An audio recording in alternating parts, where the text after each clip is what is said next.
second main kind of smoothing isn't using the regular polygonal tools. This is a whole other function or feature. Did anyone accidentally find themselves in an environment like this where all of your square things were totally round and you were stuck? This is a classic first night on Maya trick. You were lucky. You've been blessed by the Maya gods. This is notoriously one of the most frustrating things just because it can happen by pushing a button, and on your first night you don't know.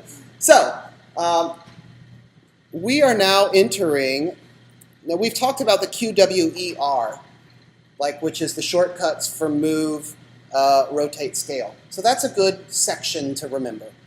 Now another good section to remember is the number 1, the number 2, and the number 3.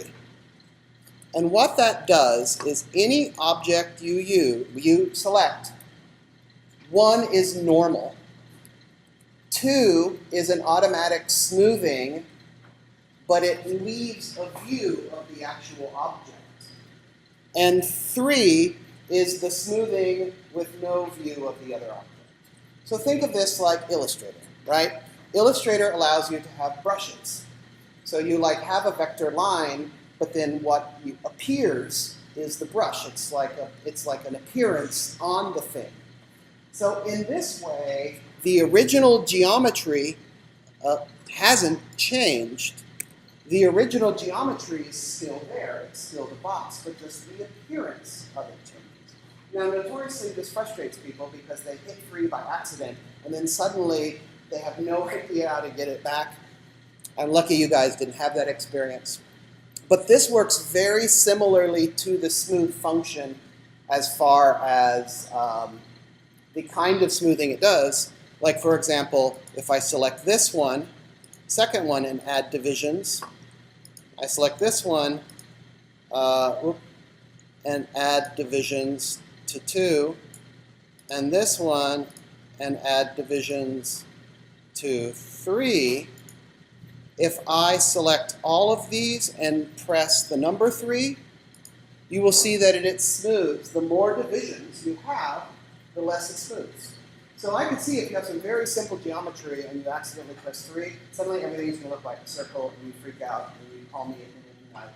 That's why I don't give you my number. But you'll get emails at 3 a.m. from a panicked student. So smoothing it's nice because you can, if you want to design a round thing, you can kind of just start with a boxy shape and then immediately smooth it and see if it's smoothed into the appearance you like. So that can be very handy. The problem is this is all an illusion.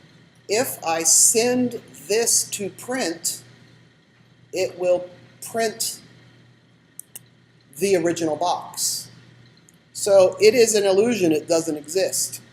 So what you need to do is, if you have worked, I'm just going to make a copy of this so I have because I'm going to still work with those.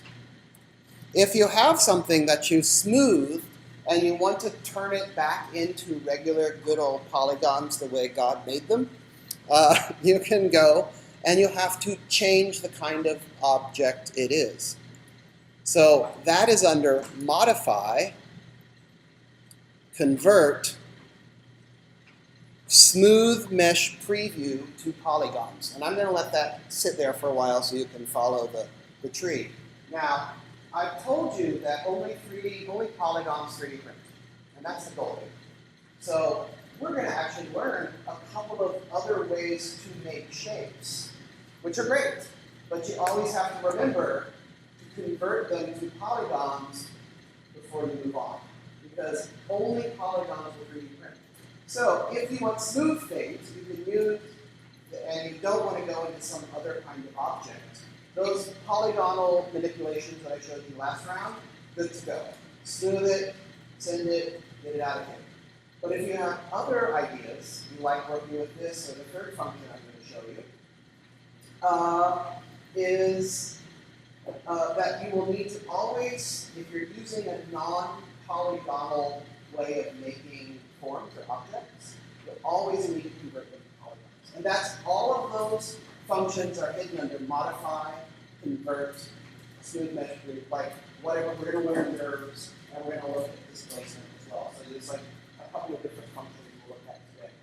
But those things always have to go back to polygons. So, smooth mesh preview to polygons, there you go. Now, it's loads of little polygons, this with 3D print. Okay, I'm going to delete that. So, let's go back to smooth mesh preview. It's cool, it's immediately smooth, but I can see how it doesn't immediately feel like you have a lot of control. Because it's like, everything looks like a blob or everything looks like a cube. There's kind of no in between. So there are other functions that you can do to this. And let me find it. The function is called crease. And there it is. Mesh tool crease. Now crease is something that only works on smoothed objects, things with this smooth mesh preview. So what that is if I say I want this box to be angular on the top but round on the bottom, I could use my edge selection tool and select the edges, and I'm going to hold down Shift. I could select the edges that I want to make pointy again. Oops. Yeah. I think I got them all. So once you've selected those edges that you want to make pointy, if you go to Mesh Tools and go to Crease, listen to this, select Components, oh it went away. It's you select the components and then you have to use the middle mouse button. Notice there's no trackpad analogy. Sorry, trackpadders, if you forgot your middle mouse button. If you hold the middle mouse button and drag it left and right, it will bring the creases back into shape. And then you can do that with any particular object or any particular edge. So you can bring the edges back. It looks a little soft actually on this, but these do print. That is if you look at a nice side view, that's a really nice pointy edge.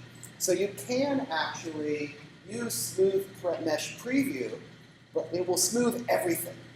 So in fact, the challenge then is going back and pulling out the edges that you want to appear. So smooth mesh preview is the opposite problem of working with polygons when you're smoothing things. Everything is smooth by default, and then you have to make things angular, as opposed to working with polygons where everything is angular and you have to make things smooth.